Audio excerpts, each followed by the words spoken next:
Right welcome back to news on views. ఇక AP విషయానికి వస్తే ఇక సంక్రాంతి కానుకగా ముఖ్యమంత్రి చంద్రబాబు నాయుడు పింఛన్లు రెట్టింపు చేశారు. ఇక అదేవిధంగా నిన్న పవన్ కళ్యాణ్ కూడా సంచలన వ్యాఖ్యలు చేశారు. జనసేనతో పొత్తు పెట్టుకోవడానికి వైఎస్ఆర్ కాంగ్రెస్ పార్టీ టీఆర్ఎస్ నేతలతో రాయబారం నడిపిందంటూ కూడా ఆయన సంచలన వ్యాఖ్యలు చేశారు. ఇప్పుడు ఈ వ్యాఖ్యలు రాజకీయ వర్గాల్లో చర్చ జరుగుతుంది.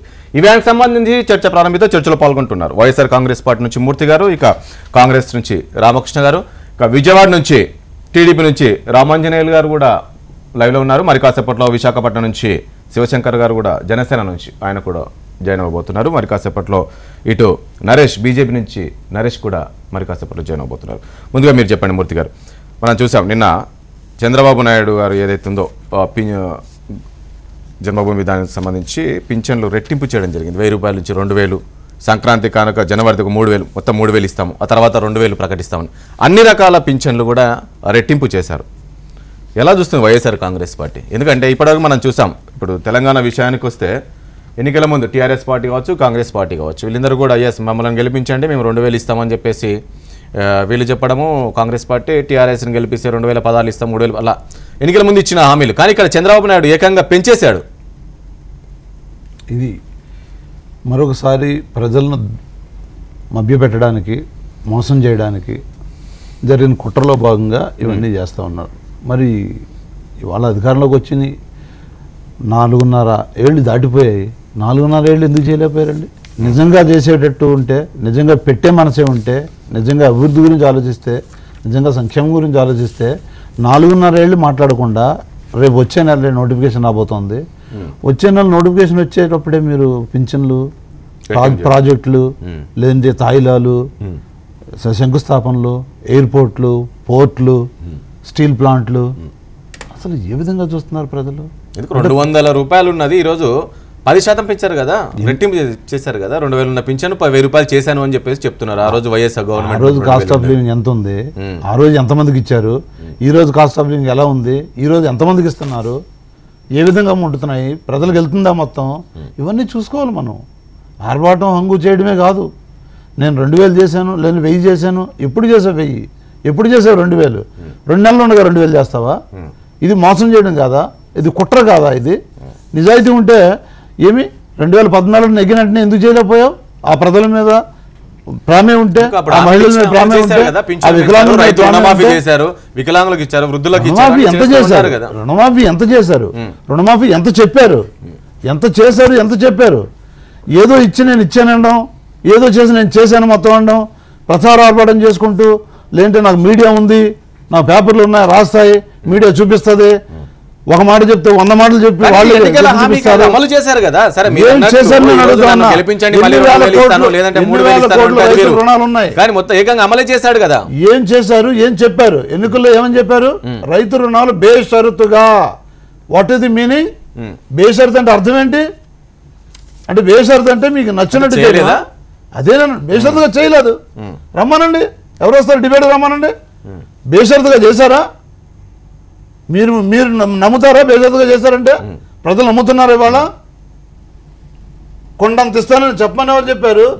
గోరంత ఇచ్చి నేను కొండంత ఇచ్చానని చూపించడానికి మళ్ళీ ప్రచారం చేసుకోమని ఎవరు చెప్పారు? ఆ ప్రచారం చేసుకోవడానికి మళ్ళీ ప్రజల డబ్బునే దోపిడీ ఛానల్స్ కి దారదత్తం చేయమని ఎవరు చెప్పారు? చేసేవి చెప్పండి, చెప్పేవి చేయండి. చెప్తున్నారు కదా, చెప్పింది చేస్తామని చెప్పేసి మగాడుగా చెప్పారు. లేదంటే నేను వదిలేసి వెళ్ళిపోతాను. ఎందుకు మీరు కూడా చెప్పారు కదా మొన్న పాదయాత్రలో, మమ్మల్ని గెలిపించండి మేము 2000 ఇస్తామని చెప్పారు, వృద్ధులకు 3000 ఇస్తామని చెప్పారు. ఏది చేయగలమో అది చెప్తాం మేము. ఇవాళ మా నవరత్నాలు ఇంప్లిమెంట్ చేసేటట్టు ఉన్నారు. ఎందుకంటే భయం, ఓటమి భయం, ప్రజాసంఘ యాత్ర భయం, జనం భయం, ఆదరణ భయం, తేలిపోతుంది. చంద్రబాబు నాయుడు అనుగుణంగా ఈ నిర్ణయం తీసుకోవడం అంటే దీనివల్ల మళ్ళీ చంద్రబాబు నాయుడు వైపు అందరూ ప్రజలంతా కూడా ఉండే విధంగా ఆలోచిస్తున్నారు. ఎట్లా చూస్తుంది కాంగ్రెస్ పార్టీ? ఎలా చూస్తుంది? నిన్న ఇప్పుడు వైఎస్ఆర్ కాంగ్రెస్ పార్టీ చెప్తుంది, నిజంగా అంత ప్రేమ ఉంటే ఇన్ని రోజులు ఏం పని చేశాడు, 4.5 ఏళ్ళు ఎందుకు చేయలేదు, ఇప్పుడు ఎందుకు గుర్తు వచ్చింది, 3 నెలలు ఎన్నికలు ఉన్న సమయంలోనే ఇలాంటి నిర్ణయాలను ఎందుకు తీసుకోవాల్సి వచ్చింది, ఎంత కూడా మోసం దగా అనే విధంగా మాట్లాడుతున్నారు. రుణమాఫీ కూడా చేయలేదు పూర్తి స్థాయిలో. 4.5 years గడిచిపోయిన తర్వాత ఈ రోజు ఆయన అమలుకు నోచుకుంది కాబట్టి దాన్ని సంతోషించాల్సింది. ఇప్పుడు ఎండ్ ఆఫ్ ది డే సంక్షేమ పథకం పేద ప్రజలకు చేరుతోందో లేదా, ఇస్తున్న 1000 రూపాయలు రెట్టింపు అయిందా లేదా అంటే రెట్టింపు అయింది. సో ఇవాళ ఎప్పుడైతే అమలు చేయటం మొదలవుతుందో నెక్స్ట్ వచ్చే గవర్నమెంట్ వీళ్ళు రానివ్వండి ఇంకెవరన్నా రానివ్వండి వాళ్ళు ఖచ్చితంగా పేద ప్రజలకు ఇచ్చి తీరాలి. ఎందుకంటే ఎన్నికల హామీ అయితే ఇప్పుడు అన్న 4-5 పాయింట్స్ ప్రస్తావించారు, అది జరిగిందా ఇది జరిగిందా అని. అమలు చేయింది అయితే జరుగుతుందో జరగదో అనే ఒక ఆలోచన సందిగ్ధంలో ఉండొచ్చు, కానీ ఇది అమలు చేయటం ప్రారంభించిన తర్వాత ఏ ప్రభుత్వం ఏ పార్టీ అధికారంలోకి వచ్చినా ఇంకా ఖచ్చితంగా పేదవాడికి అది అందించి తీరాలి. సో ఆ రకంగా పేదవాడికి లబ్ధి చేకూర్చే కార్యక్రమం చేశారు కాబట్టి స్మార్ట్ ఫోన్లు కూడా ఇస్తామని. సో నేనే 20 నెలలు చేయాల్సింది 2 నెలలు మధ్యలో మీరు ఒప్పుకుంటారా? అంటున్నారు కదా ఈ రోజు కేంద్రం ఎలాంటి సహాయం చేయకుండా కూడా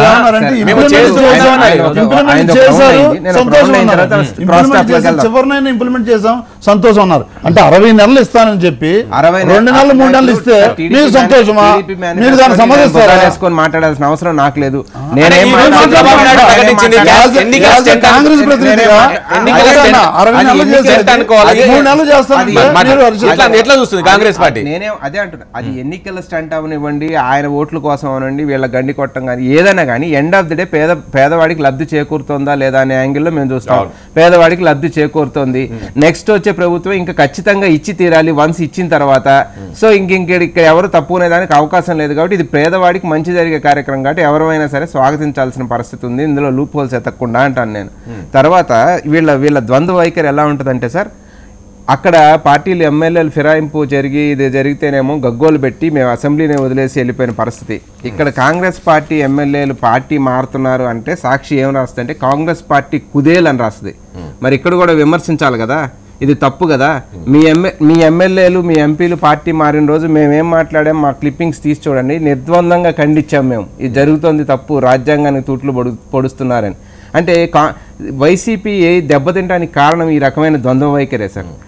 మీ దగ్గర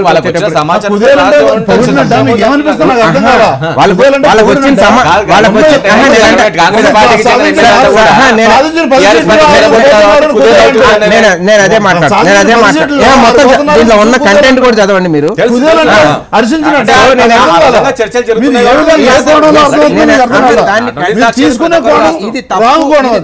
ఇది తప్పు అనే వైఖరి చెప్తున్నా, వైసీపీ వైఖరి చెప్తున్నా. వాళ్ళ దగ్గరికి వచ్చేటప్పటికి ఒక న్యాయం, పక్క వాడికి వచ్చేటప్పటికి ఒక న్యాయం.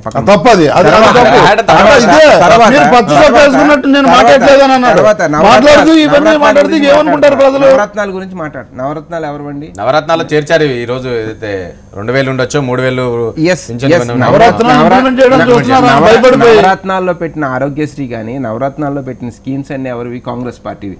మీరు కాంగ్రెస్ పార్టీ స్కీమ్స్ కంటిన్యూ చేస్తే కాంగ్రెస్ పార్టీకి ప్రభుత్వం కొనసాగింపు కార్యక్రమాలు చేపడతామని చెప్పండి. స్కీమ్స్ అన్ని కాంగ్రెస్ పార్టీ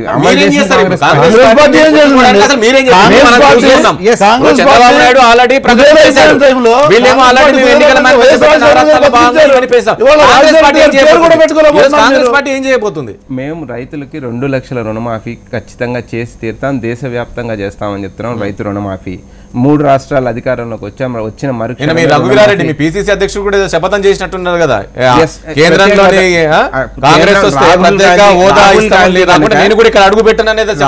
రాహుల్ గాంధీ గారు మన ప్రజలు నమ్ముతారా? ఇప్పుడు మీరు ఎన్ని శపథాలు చేసి ఇప్పటికి ఇంకా ప్రజల్లో కొంత మీ పైన తగ్గిందా? తగ్గిపోయింది. కాంగ్రెస్ పార్టీ గ్రాఫ్ ఆంధ్రప్రదేశ్ లో పెరగడం జరిగింది. ఎందుకు అంటే రాహుల్ గాంధీ గారు తను అధికారంలోకి వచ్చిన మరుక్షణం ప్రత్యేక హోదా అమలు పైన ఇస్తాను కాదు, అమలు పైన నేను సంతకం పెడతాను అంటున్నాడు. అది పెట్టకపోతే కర్నూలు మీటింగ్ లో ఆయన చెప్పడం జరిగింది, నేను ఆంధ్రప్రదేశ్ గడ్డపైన అడుగు పెట్టను అని రాహుల్ గాంధీ గారు చెప్పడం అయింది. దానికి కొనసాగింపుగా నిన్న మా రఘువీరారెడ్డి గారు కూడా చెప్పడం అయింది. నిజంగా ప్రజలు నమ్ముతారా ఇప్పుడు మీ మాటలు? నమ్మే పరిస్థితి ఉంది.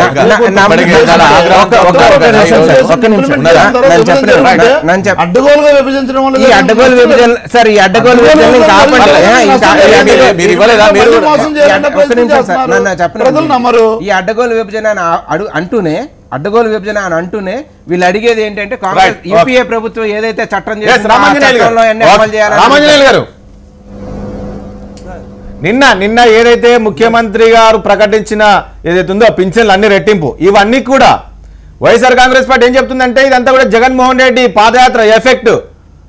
ఇక్కడ జగన్మోహన్ రెడ్డికి వచ్చిన ఆదరణ, ప్రజల్లో వచ్చిన ఆదరణ చూసి పార్టీలో ప్రభుత్వంలో కలకలం సృష్టిస్తున్నారు. ఎందుకంటే ఇప్పటికైనా ప్రకటించాడు, ఈ నవరత్నాల్లో పెట్టాడు. ఎందుకంటే రేపు అధికారంలోకి వస్తే మేము 2000 పింఛన్ ఇస్తాము, అదేవిధంగా వృద్ధులకు వికలాంగులకు వీళ్ళందరూ కూడా 3000 పెంచుతామని చెప్పారు. ఇదంతా కూడా మాది కాపీ కొట్టాడు చంద్రబాబు నాయుడు అని చెప్పేసి వీళ్ళు చెప్తున్నారు. ఇదంతా కూడా పాదయాత్ర ఎఫెక్ట్ అంటున్నారు. సార్ ఒకసారి కొంచెం మూర్తి గారిని మధ్యలో రామకృష్ణ గారు మాట్లాడుతూ ఉండగా కూడా మాట్లాడకుండా చేస్తా మాట్లాడండి. తర్వాత ఏమో నేనేమో బయట ఎక్కడో ఉన్నాను, నా వాయిసే మళ్ళీ నాకు వినపడతా. తర్వాత నెక్స్ట్ ఏంటంటే నేను ఒక్కటే చెప్తా ఉన్నా, ఇప్పుడు మూర్తి గారు చెప్పిన మాటలే మీకు చెప్తా ఉన్నా. ఇక్కడ మొన్న శ్రీకాకుళం సమావేశంలో మరి జగన్మోహన్ రెడ్డి గారు మరి ఆయన మాటల్లో క్లియర్ గా అర్థమవుతా ఉంది ఏంటంటే ఆయనకి కుర్చీ వ్యామోహం. నేను ముఖ్యమంత్రిని అయిపోవాలి, ముఖ్యమంత్రిని అయిపోయి 30 ఏళ్ళు ఈ రాష్ట్రాన్ని పాలించేయాలి ఆయన మాటల్లోనే చెప్తా ఉన్నాడు. అంటే ఆయనకి కుర్చీ మీద వ్యామోహం తప్ప వినాయకుడు కూడా నేనే ముఖ్యమంత్రి కావాలని చెప్పేసి కలలు అంటున్నారని చెప్పేసి పవన్ కళ్యాణ్ కూడా అన్నారు. మరి ఇప్పుడు ఇక్కడ ఇంకోటి కూడా ఏనండి. తర్వాత ఒక వాల్యుబుల్ వర్డ్ ఒకటి వాడారు ఆయన జగన్మోహన్ రెడ్డి గారు. ఆయన మాటలే మూర్తి గారు ఒకసారి క్లిప్పింగ్స్ అన్ని చూడండి, మీరు కూడా పదే వేసారు అవి. నాకు జగన్మోహన్ రెడ్డి గారు అన్నారు, నాకు డబ్బు మీద వ్యామోహం లేదు అని ఒక మాట చెప్పారు. మంచిది, రాజకీయాల్లో దాన్ని స్వాగతిస్తాం. అయితే ఏంటంటే ఇప్పుడు మేము చెప్పిన 1,00,000 కోట్లు కాదు, ఆ 1,00,000 ఈ మధ్య చెప్తున్నారు అవి 2-3 లక్షల కోట్లు అయితే 1,00,000 కోట్లు అని మీరు తప్పు లెక్కలేశారని చాలా మంది చెప్తున్నారు. ఆయన కొట్టేసిన డబ్బు ఆయన తండ్రి ముఖ్యమంత్రిగా ఉన్నప్పుడు. అయితే 17,000 కోట్ల నేను చెప్తా, 6,17,000 కోట్లు సంపాదించింది. మీరు మీరు మీరు ఏమండి మూర్తి ఒకటి అవన్నీ మాట్లాడాం. ఒక విషయం చెప్పరా, సూటిగా ఒక విషయం చెప్పరా. ఆ లిస్ట్ కాదు, ఈ రోజు వాళ్ళు చెప్తూ ఉన్నారు 6,17,000 కోట్లు మీ స్టేట్మెంట్ చూసి 6,17,000 కోట్లు సంపాదించారని ప్రజలే నమ్ముతున్నారు. అవన్నీ కాదు, ప్రజలు నమ్ముతా ఉన్నారు. కానీ ఒక విషయం రామాంజనేయులు గారు సూటిగా నాకు ఒక విషయం చెప్పండి. రామాంజనేయులు గారు నేను సూటిగా ఒక విషయం చెప్పండి, నేను ఒక విషయం అడుగుతున్నా చెప్పండి ప్లీజ్. ఈ రోజు చంద్రబాబు నాయుడు గారు ఏదైతే ప్రకటించిన పింఛన్లు ఏవైతున్నాయో రెట్టింపు పింఛన్లు, ఇవి 4.5 ఏళ్ళు ఎందుకు గుర్తు రాలేదు? కేవలం ఇప్పుడు ఎన్నికలు 3 నెలలు రాబోతున్నాయి కాబట్టి మళ్ళీ మరొకసారి మభ్యపెట్టే ప్రయత్నం చేస్తాడు ఇవి ప్రకటించి అని చెప్పేసి వీళ్ళు చెప్తూ ఉన్నారు. దానికి ఏ సమాధానం చెప్తారో చెప్పండి. ఆ లిస్ట్ అంతా మనం చూసాం, తర్వాత గతంలో చాలాసార్లు చర్చించాం. ఈ విషయం చెప్పండి. అంటే చంద్రబాబు గారు ప్రజల మనిషి అండి. ఏ టైంలో ఎవరికి ఏ సహాయం చేయాలో అది చేస్తారండి. ఈ రాష్ట్రంలో ఇప్పుడున్నటువంటి పరిస్థితుల్లో పేదల యొక్క జన్మభూమి సందర్భంగా ఈ రాష్ట్రం మొత్తం తిరుగుతా ఉన్నారండి. ఆ రకంగా ప్రజలు మరి అక్కడ ఉన్నటువంటి అవసరాలను బట్టి అయ్యా మీరు 1000 నుంచి 2000 చేయండి, 200 నుంచి 1000 రూపాయలు చేసిన వాళ్ళు మీరే, మీ మూలంగా మా కుటుంబ గౌరవాలు పెరిగినాయి, మా కోడళ్ళు మమ్మల్ని జాగ్రత్తగా చూస్తా ఉన్నారు, మా కొడుకులు జాగ్రత్తగా చూస్తున్నారు, అది 2000 చూస్తే మరి 2000 చేస్తే మాకు ఇంకా గౌరవం పెరుగుతుందని ప్రజలందరూ కూడా అడగటం మూలంగా ప్రజలకి ఈ పెన్షన్ల మూలంగానే ఓల్డ్ ఏజ్ లో ఉన్నటువంటి వ్యక్తులకి మరి ఈ పెన్షన్ మూలంగా వాళ్ళ యొక్క గౌరవం పెరుగుతుంది. కాబట్టి ఆ గౌరవాన్ని 2 చేయాలన్న ఉద్దేశంతో వైసీపీ వాళ్ళ కోసం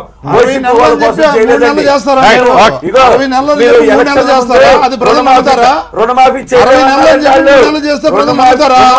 ఎలక్షన్ల ముందు రుణమాఫీ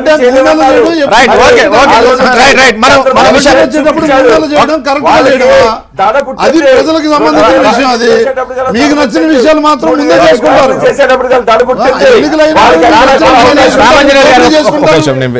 ప్లీజ్ రామాంజనేయులు గారు ఒక నిమిషం అండి.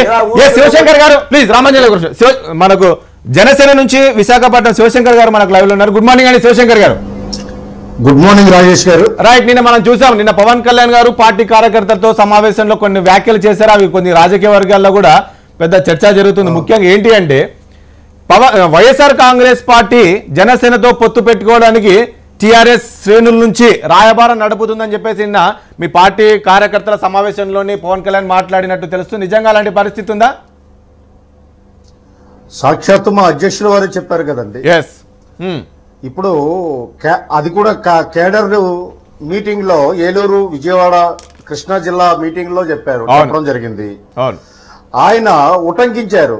ఈ పార్టీలన్నీ కూడా జనసేనకి సీట్లు రావు, వీళ్ళకి బలం లేదని చెబుతూ మనతో పొత్తు కోసం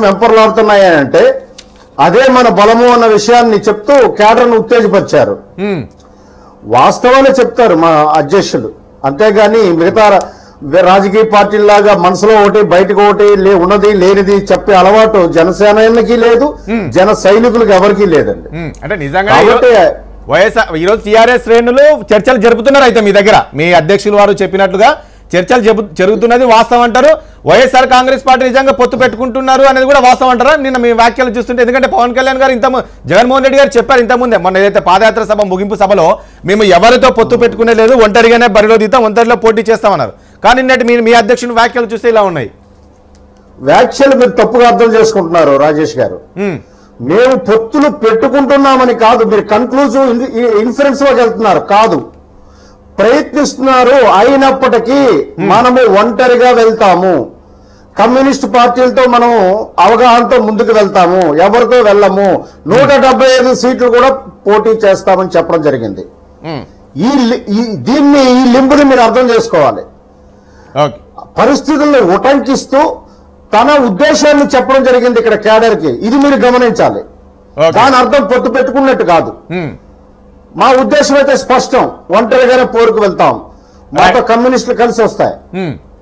రైట్. ఒక నిమిషం మూర్తి గారు ఏం చెప్తారు? నిజంగా ఈ రోజు వైఎస్ఆర్ కాంగ్రెస్ పార్టీ టీఆర్ఎస్ నుంచి చర్చలు జరుపుతుందా? టీఆర్ఎస్ శ్రేణులను మధ్యలో పెట్టేసి జనసేనతో వెళ్ళాలి అనేది ఒక చర్చలు జరుపుతుందా? ఇప్పుడు ఏదైతే చెప్తున్నారో శివశంకర్ గారు చెప్తున్నారో, ఎస్ ఖచ్చితంగా మా అధ్యక్షుడే చెప్పారు కదా, అందులో తప్పేమి లేదు అని చెప్పేసి కూడా చెప్తూ ఉన్నారు. వీళ్ళు అభద్రతా భావానికి గురవుతున్నారు ఈ రెండు పార్టీలు కూడా. ఇవాళ మా నాయకుడు ఇప్పుడు కాదు, పార్టీ ఆవిర్భవించినప్పటి నుంచి అనేక ఎలక్షన్లు ఫేస్ చేసాము. అనేక ఎలక్షన్లలో కూడా ఒంటరిగానే వెళ్ళాం, ఒంటరిగా వెళతామని చెప్పాము, ఒంటరిగా వెళ్ళాము. ఇప్పుడు మళ్ళీ ఒంటరిగా వెళతామని చెప్పారు మా నాయకుడు. పాదయాత్ర తర్వాత ఏమైనా మార్పు వచ్చింది? మా నాయకుడు పాదయాత్ర తర్వాత కూడా ముగింపులు కూడా ఒంటరిగా వెళతామని చెప్పినా కూడా వీళ్ళు ఎందుకు అభద్రతాభావం గురవుతున్నారంటే, ఏ పార్టీ కూడా మిగలదు ఆంధ్రప్రదేశ్లో. ఈ జనాల ఆదరణను చూసి ఏ పార్టీ కూడా మిగలదనే భయంతో వీళ్ళు జనసేన కూడా ఎవరు మాట్లాడించారో చెప్పారు. వీళ్ళు ఎవరు మాట్లాడారన్నది ఇంపార్టెంట్ కాదు. ఎందుకంటే 9 సంవత్సరాలు మీరు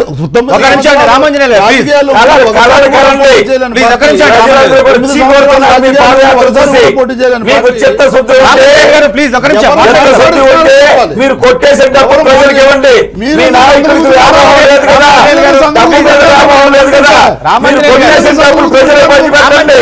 అప్పుడు మాట్లాడండి, అప్పుడు ఎన్నికలు రండి. నేను మాట్లాడుతున్నా జనసేన గురించి.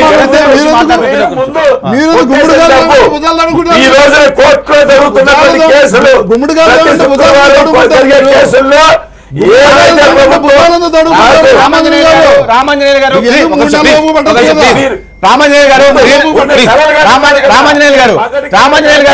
ప్లీజ్ నేను అడిగినప్పుడు మీరు సమాధానం చెప్పండి. ప్లీజ్ టైం వేస్ట్ అవుతుంది. ప్లీజ్ నేను మీ దగ్గరికి వస్తాను, మీరు మధ్యలో ఇంటర్ఫేర్ కావాలి. ప్లీజ్ మీరు ఇంటర్ఫేర్ కావాలి ప్లీజ్.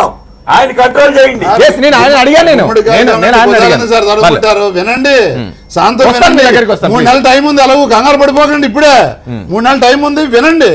అయితే ఎవరు 3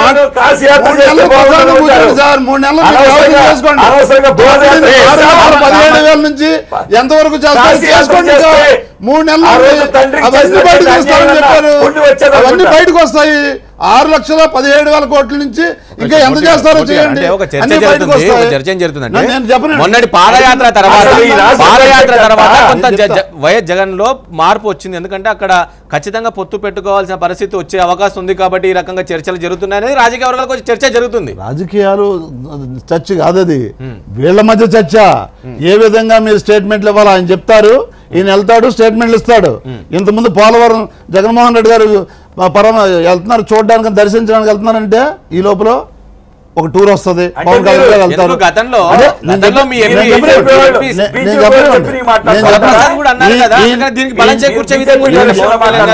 కూడా చెప్పారు క్లియర్ గా. ఇవన్నీ కూడా ఎవరు మాట్లాడిస్తున్నారో చెప్పాలి. ఇప్పుడు ఆయన వెళ్ళి మాట్లాడి ఎన్నాళ్ళు మాట్లాడింది, ఇవాళ మాట్లాడారంటే ఎవరు మాట్లాడిస్తున్నారో చెప్పాలి. స్క్రిప్ట్ రాస్తే ఇక్కడ చదివి 9 సంవత్సరాలు అయింది. ఇవాళ ఈ 4.5 సంవత్సరాలు అదే చేశారు. ఇవాళ ఎలక్షన్ వస్తున్నాయి కాబట్టి కొత్త నాటకాన్ని గతంలో మనం చూస్తున్నాము. చంద్రబాబు గారు చెప్తూ ఉన్నారు, నేను ఫినిష్ చేయను. ఇంకోటి కూడా క్లారిటీ ఇచ్చారు. సిపిఐ సిపిఎం జనసేన కలుస్తాయట, తర్వాత ఏమవుతుంది, ఈ ముగ్గురు కలుస్తారు ముందు. ఇదంతా స్క్రిప్ట్ లో భాగంగా సెంట్రల్ లో కాంగ్రెస్ సిపిఐ సిపిఎం కలిశారు కాబట్టి మేము కాంగ్రెస్ తో కూడా కలుస్తూ ఉంటారు. ఈయన ఆల్రెడీ ఈ సాల్వాలు గీలువలు పట్టుకొని వెళ్తూనే ఉన్నారు ఢిల్లీకి. కాంగ్రెస్ తో కలిసి ఈ 5 కలిపి ఒక కూటమిగా ఏర్పడి చంద్రబాబు కూడా గతంలో మాట్లాడి తెలుసు YSR Congress party BJP and TRS 3 ఒకటే అని చెప్పేసిన నేపథ్యం మనం చూసాం. ఈ నేపథ్యంలోనే ఈ రోజు పవన్ కళ్యాణ్ గారు మాట్లాడిన పవన్ కళ్యాణ్ గారు వ్యాఖ్యలు కావచ్చు, మొన్న గోడ గడియారాల విషయంలో కూడా చూస్తే అదేనే చెప్తున్నా. ఎవరో వ్యాపారం తీసుకుంటారు గారు ఆడలేక మధ్యలో అంటే ఇదే ఏదో పట్టుకోవాలా. సో ఓడిపోతున్న భయం వచ్చింది కాబట్టి పవన్ కళ్యాణ్ వెనుక ఎవరు ఉండి మాట్లాడిస్తున్నారు, కేవలం ఒక అభద్రతా భావంతో ఉన్నారు కాబట్టి ఈ రకంగా వ్యాఖ్యలు చేస్తున్నారు అని చెప్పేసి అంటున్నారు. పవన్ కళ్యాణ్ గారికి జనసేన ఎప్పుడు అభద్రతా భావం లేదు రాజేష్ గారు. అభద్రతా భావం అధికార ప్రతిపక్షాలకే ఉంది ఇప్పుడు. ఎందుకు అంటే మాకు స్టాండర్డ్, మా ఆలోచన విధానం క్లియర్ గా ఉంది, మా విజన్ క్లియర్ గా ఉంది, మా ప్రణాళిక క్లియర్ గా ఉంది. మీరే ట్విస్టులు చేస్తుంటారు ఎప్పుడు పడితే అప్పుడు. విలువలకు మాట్లాడడానికి ఆ 2 పార్టీలకి అర్హత లేదు. నీతి గురించి మాట్లాడడానికి వాళ్ళకి అసలు అర్హత లేదు. ఒకడు 6 లక్షల కోట్లు అంటాడు, ఒకడు 2 లక్షల కోట్లు అంటారు. అంటే ఒక విషయంలో 2 ఏకమయ్యాయి. అవినీతి 2 చేసాయని ఒప్పుకుంటున్నాయి. వీరా జనసేనని విమర్శించేది, వీరా జనసేనాని ప్రశ్నించేది నైతికత ఎక్కడ ఉంది? ఆ నైతికత ఎక్కడ ఉందండి? మీరు భాగస్వామ్యం చేసిన అవినీతి అదంతా ఆయన అవినీతి చేస్తారు, కొట్టారు, సపోర్ట్ చేశారు, సత్కరించారు, మీరు పొగిడారు, ధన్యవాదాలు చెప్పారు. అవినీతి చేస్తూ ఉంటే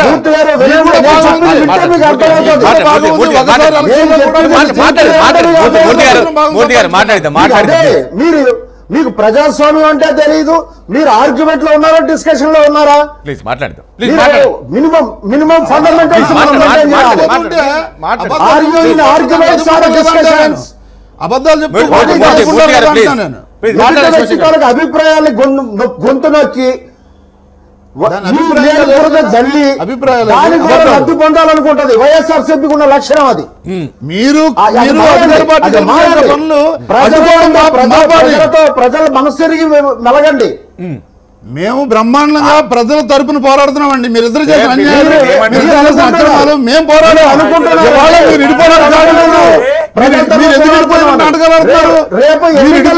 నాటకం ఎందుకు చేస్తున్నారు? ఇప్పుడు మేము మా పోరాటం దోషులుగా నిర్ణయిస్తున్నారు.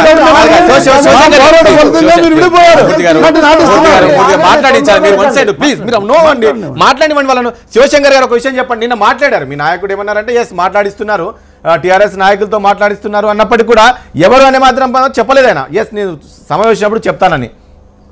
ఇప్పుడు చేసేవాడికి ఎవరి చేత మాట్లాడించారో వాళ్ళకి తెలుస్తుంది. మేము చెప్పాల్సిన అవసరం ఏముందండి? వాళ్ళు అన్ని ప్రయత్నాలు చేస్తుంటారు, అన్ని రకాల చర్యలు తీసుకుంటారు, ఎదుటి వాడిని అనమాట నిందించడానికి ప్లాన్ చేస్తుంటారు. ఇప్పుడు ఒకటి రాజేష్ గారు, ఈ రోజు ప్రతి పార్టీ, మొన్నే సీఎం గారు జనసేనతో కలిసి పోటీ చేస్తే మీకేంటి నష్టం అని చెప్పేసి ఆయన ప్రజలను తప్పుదోవ పట్టిస్తాడు. ఈ రోజు ప్రతిపక్ష నాయకుడు వేరే వారి చేత మాట్లాడించి జనసేన పొత్తు ప్రయత్నిస్తాడు. దీని అర్థం ఏమిటి అనంటే జనసేన అంటే ఇద్దరు భయపడుతున్నారు, జనసేన తాలూకా బలం ఏమిటనేది వీళ్ళిద్దరికి అర్థమైంది. ప్రజలు గమనిస్తున్నారు. అంటున్నట్లు ఇప్పుడు మాతో కలిసి రావాలని చెప్పేసి చంద్రబాబు గారు అంటున్నారని మీరు అంటున్నారు, వైఎస్ఆర్ జగన్మోహన్ రెడ్డి ఇలా అంటున్నారు. అలాంటప్పుడు ఒక క్లారిటీ ఇవ్వాల్సిన బాధ్యత అయితే మన పవన్ కళ్యాణ్ గారికి అయితే ఉంది కదా. ఇప్పుడు వీళ్ళందరూ కూడా బహిరంగానే మాట్లాడుతున్నారు. ఈయన కూడా బహిరంగంగా వచ్చేసి ఎస్ నేను ఎవరితో పొత్తు పెట్టుకోవట్లేదు, ఇదన్నీ కూడా క్లారిటీ ఇస్తే బాగుండేది కదా. కొంత అయోమయం గురి అవుతున్నారు కదా కొంతమంది కార్యకర్తలు మీ దగ్గర. లేదు అయోమయం గురవుతున్నది కార్యకర్తలు కాదని నిన్న క్లియర్ గా చెప్పారు. వీళ్ళందరూ ఇలా ప్రయత్నాలు చేస్తున్నప్పటికీ మనము ఒంటరిగా వెళ్తాము, కమ్యూనిస్టులతో 175 సీట్లు పోటీ చేస్తామన్నటువంటి వివరణ మా అధ్యక్షులు వారు ఇవ్వడం జరిగింది. అందులో డౌట్ గాని, సంశయం గాని, సందేహం గాని ఏ మాత్రం లేదు రాజేష్ గారు. ఈ సందేహాలన్నీ పార్టీల్లో ఉన్నాయి తప్ప మాలో లేదు, ప్రజల్లో లేదు, మా కార్యకర్తల్లో లేదు. చెప్తా మీరు ఒకసారి ఏమో మేమే పోటీ చేస్తూ ఉంటారు, ఈ లోపల సిపిఐ సిపిఎం వాళ్ళు వచ్చి అరే మాతో మాట్లాడలేదే ఒకటే అన్నారు అంటే ఎలా చూస్తారు నేను పవన్ కళ్యాణ్ వ్యాఖ్యలు ఎలా చూస్తారు? పోరాటం చేస్తున్నాం కదా అంటారు. ఇప్పుడు అందరం ఎవరు- కలిపి చేస్తున్నాం. మాట్లాడదాం మూర్తి గారు, please. క్లారిటీ లేదండి. Yes. వీళ్ళ Okay. మాటల్లో పవన్ కళ్యాణ్. క్లారిటీ లేదు. క్లారిటీ మీకు లేదండి. మీ మాటల్లో మీకే క్లారిటీ లేదండి. మేము చాలా క్లియర్ గా ఉన్నాం. ఒకటి మూర్తి గారు, please, ఒక నిమిషం అండి, ఒక నిమిషం అండి, మూర్తి గారు, క్లియర్ గా ఉన్నాం. please, మీకు మూర్తి గారు. క్లారిటీ లేదు. ఇప్పుడు నిన్న పవన్ క్లారిటీ ఒక మీకు నిమిషం అండి. లేకపోతే మేమేం చేసేది? నిన్న పవన్ కళ్యాణ్ గారు వ్యాఖ్యలు చేశారు. 2 రోజుల క్రితం చంద్రబాబు నాయుడు గారు మనం చూస్తూ ఉన్నాం బీజేపీ వైసీపీ ఆర్ టీఆర్ఎస్ ఒకటి అని. ఆ తర్వాత గోడగారి గారు చూసాం మనం, అక్కడ పైన జగన్మోహన్ రెడ్డి స్టిక్కర్ ఉంది, తర్వాత దాన్ని తీసేసే వెనక కేసీఆర్ ఇవన్నీ చూస్తూ ఉంటే నిన్న ఈయన మాట్లాడిన మాట చూస్తే కొంచెం బలం చేకూరే విధంగా ఉన్నాయి కదా. మీరు clarity ఇవ్వాలి కదా. Yes, రామకృష్ణ. పార్టీ గురించి మాట్లాడుకోవడం మనం అన్న, గోడ గడియారు ముళ్ళుల మీద రామకృష్ణ, please. మూర్తి గారు, please. ఏమనాలి? Okay. ముళ్ళుల మీద రంగులు Please. పచ్చకవర్ ఉందంటే పచ్చకవర్ తెలుగుదేశం అనే పద్ధతి Right. కూడా మాట్లాడతారు వీళ్ళంతా. రామకృష్ణ గారు ప్లీజ్. సార్ ఇక్కడ దీనికి వాదనకి బలం చేకూర్చే విషయం ఏంటంటే వీళ్ళిద్దరిని కలిపితే కనుక స్వీప్ చేస్తారు అనే ఒక ఆలోచనతో టీఆర్ఎస్ ప్రయత్నాలు చేస్తోంది అనేది ఆంధ్రప్రదేశ్ ప్రజల్లో ఉన్న వాస్తవం భావన. ఎందుకంటే ఇక్కడ పవన్ కళ్యాణ్ గారు 1-2 సార్లు కేసీఆర్ గారు కలవటం కానివ్వండి, వాళ్ళ మధ్య ఉన్న స్నేహ సంబంధాలు కానివ్వండి, జగన్మోహన్ రెడ్డి గారు మన స్వయంగా ఆయన ఇంటర్వ్యూలోనే చెప్పాడు, ఇక్కడ మా 25 కేసీఆర్ గారు 17 కలిసి మేము ప్రత్యేక హోదా కోసం పోరాడతాం, ఇస్తామన్న కాంగ్రెస్ పార్టీని జాతీయ పార్టీ ఏదైతే ఇవ్వాలో దాన్ని పక్కన పెట్టి తెలంగాణలో ఉన్న టీఆర్ఎస్ తో పొత్తు పెట్టుకొని కలిసి మేము పోరాడతాం మాట్లాడాను కూడా చెప్పాడు. సో జగన్మోహన్ రెడ్డి గారి వైపు నుంచి క్లారిటీ ఉంది, ఏది అక్కడ ట్రై చేస్తున్నారు కేసీఆర్ గారి ద్వారా జనసేన కోసం ట్రై చేస్తున్నారు అనే క్లారిటీ జగన్మోహన్ రెడ్డి గారి మాటల్లోనే జగన్మోహన్ రెడ్డి గారు ఇవ్వడం జరిగింది. అంటే డైరెక్ట్ గా చెప్పకపోయినా మనం దాంట్లో ఇన్ఫ్లుయెన్స్ తీసుకుంటే అయితే ఆయన ఒప్పించగల సామర్థ్యం ఎవరికి ఉంది అంటే అంతో ఎంతో 1-2 సార్లు కలిసి వచ్చారు కాబట్టి టీఆర్ఎస్ నాయకుడు కేసీఆర్ గారు అయితే ఏదైనా చేయగలుగుతారేమో అనేది ఒకటి ఉంది. ఇప్పుడు పవన్ కళ్యాణ్ గారే స్వయంగా చెప్పారు మమ్మల్ని ట్రై చేస్తున్నారు అనేది. సో ఇవన్నీ కానీ మన ఈక్వేషన్ తీసుకుంటే దీంట్లో ఇంకా పెద్దగా దానికి గందరగోళం పడిపోయి నిజమా కాదా అంటే ఆలోచించాల్సిన అవసరమే లేదు. ఖచ్చితంగా ఈ ప్రయత్నాలు జరుగుతున్నాయి. పైనుంచి కేంద్రంలో ఉన్న బీజేపీ కూడా వీళ్ళ ముగ్గురిని కలపడానికి తీవ్ర ప్రయత్నం చేస్తోంది. ఎందుకంటే యాంటీ కాంగ్రెస్ ఫ్రంట్ అనేది వాళ్ళకి కావాలి. కాంగ్రెస్ బలపడటం కానీ జగన్మోహన్ రెడ్డి లేదు ఎక్కడుందో మన పాదయాత్ర చూసాం కదా, అక్కడ జనం మొత్తం ఇసుకేస్తే రాళ్ళంత ఉన్నారు. ఎక్కడ ఉంది ఎవరు లేరు అక్కడ, కేవలం ఒక వైఎస్ఆర్ కాంగ్రెస్ పార్టీ తప్ప పొట్టు పెట్టుకునే పరిస్థితి కూడా అవసరం లేదు మనకన్న విధంగా మాట్లాడారు కదా. ఇసుకేస్తే రాళ్ళంత జనం, అంతకు ముందు నీళ్లు పోస్తే కూడా మధ్యలో దూరనంత జనం 2014 ముందు వచ్చిన జనం అంతా ఓటేయాలి కదా. ఓటర్ ఎవరు అనేది అక్కడ ఆలోచించాల్సిన కార్యక్రమం. సో ఓటర్గా ఓటు స్ప్లిట్ అయ్యి ఏమైనా గందరగోళం జరిగి మళ్ళీ ఈసారి కనుక దెబ్బతింటే వైసీపీ పార్టీ అనేది ఆంధ్రప్రదేశ్ రాష్ట్రంలో ఇంకా దాదాపుగా మెయింటైన్ చేయడం సస్టైన్ అవడం కష్టమైన కార్యక్రమం. సో ఖచ్చితంగా ఆ రకమైన ప్రయత్నాలు జరుగుతున్నాయి. పవన్ కళ్యాణ్ గారిని మన చంద్రబాబు గారు మాట్లాడుతున్న మాటల్లో వాస్తవం ఉంది అంటారు. 100% వాస్తవం ఉంది. దాన్ని మనకు నేను చెప్పిన ఎగ్జాంపుల్స్ లో ఎక్కడన్నా తప్పు ఉందా? ఈ పవన్ కళ్యాణ్ గారు వెళ్ళి కేసీఆర్ గారిని కలవటం కావచ్చు, కేసీఆర్ గారే నాకు అన్ని చేస్తున్నారని జగన్మోహన్ రెడ్డి గారికి చెప్పడం కావచ్చు, బీజేపీ వీళ్ళ ముగ్గురిని పెట్టుకోవడం కావచ్చు, ఇక్కడ ఎక్కడ లేదు కదా. సో సమాధానం చెప్పండి. ఒక బ్రేక్ తీసుకున్నాం. బ్రేక్ తర్వాత ఇదే అంశానికి సంబంధించి చర్చ కంటిన్యూ చేద్దాం.